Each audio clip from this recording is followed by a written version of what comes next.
Only a high school diploma? Dropping out of middle school is kind of sketchy, isn't it? Look, there's a reason for that. No need to explain. Our worlds are just different, okay? You don't have to put it like that. I'm married 33 years old. I have been married to my husband David for 10 years. We have a first-grade daughter named Betty, making us a family of 3. I have loved drawing since I was a kid and now I work in the arts. Currently, I'm pregnant with our second child. As my belly grows, each day becomes increasingly challenging. Despite his busy schedule, David tries to come home early. He even takes time off work to handle chores and childcare for me. Life was good for our little family, but something started bothering me recently. We live on the first floor of a high-rise apartment building. The other day, while coming back from shopping, I saw a woman moving into our building. Turns out she's Emma, a classmate from middle school. I hadn't seen Emma since a get-together right after middle school. When she noticed me, she said, "Wait, Mary? You live here too?" "Yeah, what about you? Moving in today?" Apparently, Emma had just moved into the building. Her face fell when she realized I was also a resident. Living in the same high-rise as a dropout? Unbelievable. You see, I'm a dropout just like Emma said. I had reasons not to pursue further education after middle school, but I never told Emma. Last time we met, Emma had mocked me for being a high school dropout, and it seemed like nothing had changed. She was still belittling me. Annoyed, I listened as Emma continued. "So what floor are you on? I'm on 35. I realized Emma was trying to show off based on the floor number in the apartment building. I answered truthfully, "I'm on the first floor." Hearing this, Emma's face lit up with smug satisfaction. "First floor? Makes sense. You're a dropout after all. I'll have to invite you up to my 35th floor place sometime. Great views, you know." Emma continued to boast. Emma apparently worked at a major corporation after graduating from college up until last year. Now, she plans to start her own business and use this high-rise apartment as both her home and office. So that basically makes me the CEO. What about you? Do you work? When Emma asked, I began to explain my work. "Yeah, I'm in the art business." Emma interrupted. "Art? You mean like drawing? That's a job?"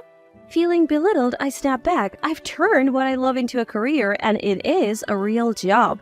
Emma ignored me, saying, "Well, it must be so nice working within the household income. What's your goal, like $900 a month?"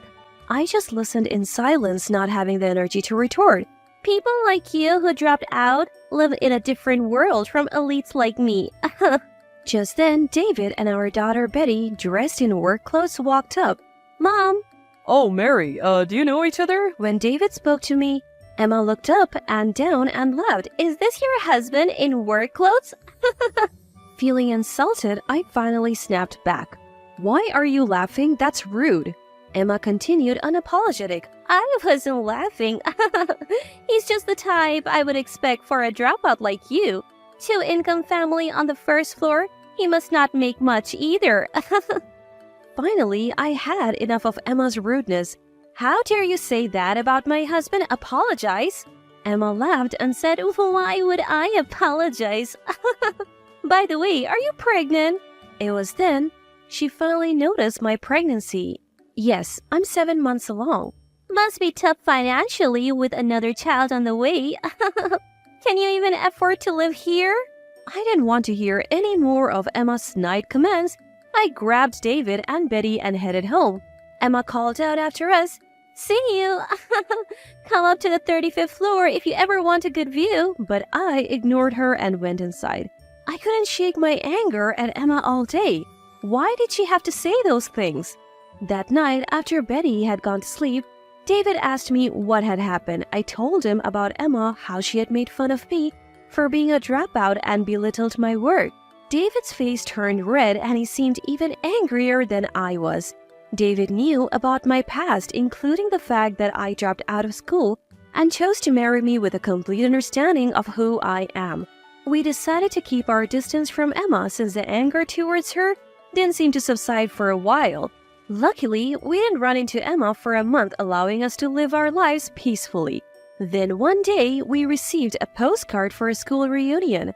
I still get along well with my middle school friends, so after getting a few messages about meeting at the reunion, I decided to go. While I looked forward to catching up with friends, I was also a bit concerned about running into Emma and hearing her unwelcome comments.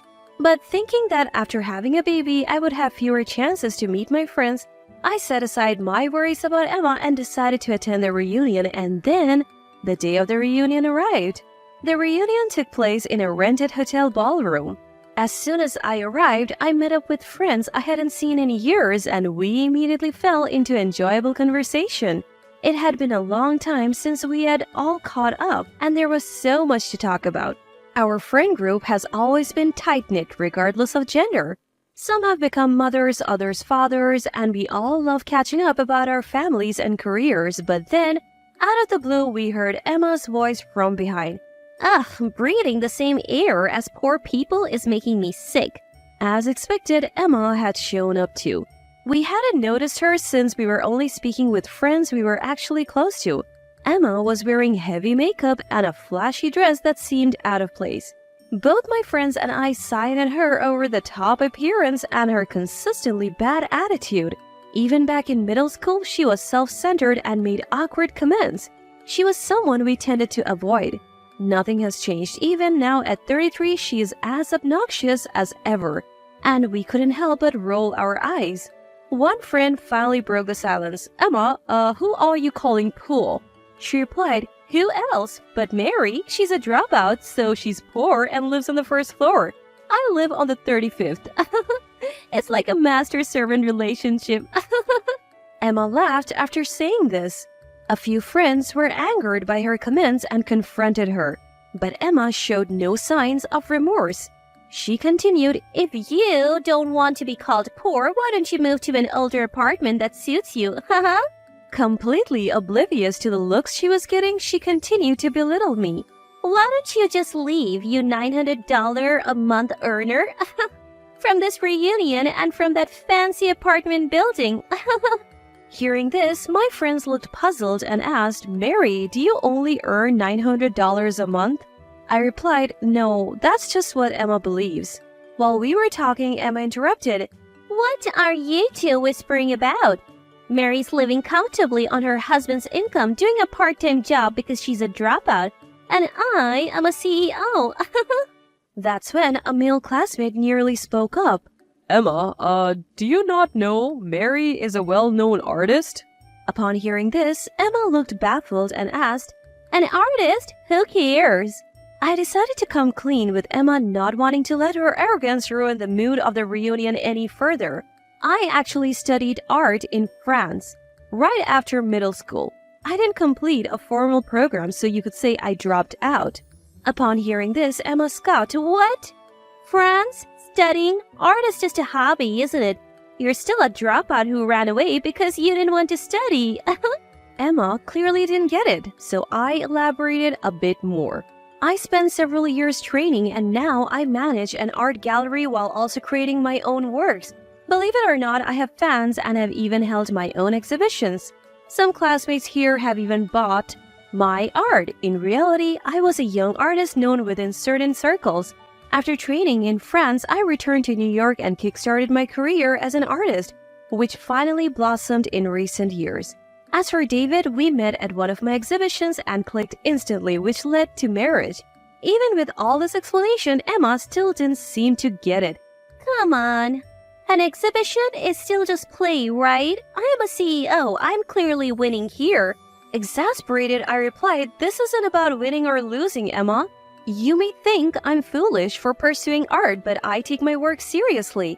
Emma, not wanting to concede, fired back, Then why are you living on the first floor? If you're making that much money, you should be living on a higher floor. There is a reason we are living on the first floor, I explained. We were on a different floor before, but given that I'm pregnant and elevators can take forever here, we moved to the first floor for convenience. Emma seemed unwilling to accept my explanation. My friends all knew about my career and even classmates I wasn't particularly close to had heard I was an artist. Emma probably never considered that possibility given that she had zero interest in art and looked down on me for being a dropout. And I had another secret. Just as I was about to reveal this, I saw David and Betty at the entrance. "Mom!" Betty comes running towards me, followed by David chasing her from behind. David, scratching his head, says, Sorry about that, got pulled into some work stuff. Brought Betty along too. While David and I were talking, Emma blurted out, Wait, who is this handsome man, your husband? He was in work clothes last time. Why the suit now? David was indeed dressed sharply today. Emma couldn't take her eyes off him, so different from the work clothes she saw him in before. David began greeting my friends. Thank you for always being kind to my wife. Is everything to your satisfaction? Please let us know if there is anything you need. Just then, the organizer rushed over. Thank you for providing this venue for free. The food and drinks are top-notch. Really, thank you. The truth was, this hotel belonged to David's parents, and he was now the CEO. David had generously offered the venue free of charge for the reunion. Emma's face turned pale upon hearing this. You are a CEO's wife? She had looked down on me as poor, but here I was, an artist and a CEO's wife. Emma seemed to be in complete shock. Why are you, a dropout, married to someone this wealthy, when an elite like me is still single? What did you do to pull this off? Emma challenged me with a tone of bitterness. David finally noticed Emma and said, Oh, we have met before. Sorry for being in work clothes the last time. I was helping with a neighborhood cleanup. As the owner of the high-rise apartment, it's important to maintain good relations in the community. Emma's face turned pale. Wait, you own that high-rise? Your family owns it? In fact, David owns that high-rise. His family has been wealthy for generations, involved in hotel management and owning multiple properties. We live in one of those properties, the high-rise in question. Emma stood there stunned, unable to come up with a retort. David added, By the way, we would like to invite you to the penthouse sometime. It has a great view. You can even see the Empire State Building. Emma was shocked again. The penthouse? But don't you guys live on the first floor? Hearing that, I decided to tell her the truth. I told you before, I'm pregnant, so we made the first floor our home as well. Basically, both the penthouse and the first floor are ours. Emma was speechless, her body limp with disbelief. With that, I noticed that the friends around us had gone silent, listening intently to our conversation. Feeling like I had ruined the atmosphere of the reunion, I began to head for the exit with David and Betty in tow. As I was leaving, Emma mumbled, A dropout acting so cocky. I turned to my daughter, who could probably hear Emma's comment. What matters most is what's inside. Never look down on people. Betty nodded and cheerfully replied. Then Betty turned to Emma and said, Emma, if you keep making faces like that, happiness will run away from you. Everyone in the room burst into laughter. The atmosphere improved, but Emma, now a laughingstock, ran out of the venue blushing. The reunion proceeded in good spirits, and I enjoyed the rest of the evening with my friends. They too had been mistreated by Emma in the past, so Betty's last word made everyone feel relieved. Months passed and we never encountered Emma at the high-rise again. So one day when David came home, he told me that Emma had finally moved out of the luxury high-rise. According to David, turns out Emma had been skipping rent for 3 months. I even had a lawyer come in to issue an eviction notice. She then skipped town almost overnight. Hearing this, I was floored. David mentioned that the room Emma had rented was left just as it was, furniture, clothes, and all. Apparently, she took her expensive stuff and computer but left everything else as it is. At first, I suspected something shady, but soon after, I got an update on Emma from a friend. Turns out Emma was pretending to be a successful entrepreneur, but in reality, she was practically jobless. She had some savings from her corporate days, allowing her to live comfortably for a while. But of course, that lifestyle couldn't last. She couldn't pay the rent anymore and had to move out. She didn't even have another place lined up, so she left her furniture and clothes behind because she didn't have the money to dispose of them. Learning the truth, I was thoroughly disgusted by how Emma remained a burden to others till the end. Emma has such a terrible personality that even in her crisis, she has no friends or colleagues who would help her. Now she's living alone in an old apartment. She's scraping by with part-time jobs to make ends meet. She used to brag about being a lead and look down on me, a college dropout. I bet her pride is shattered now. I can only hope that she learns to live a more humble and earnest life going forward.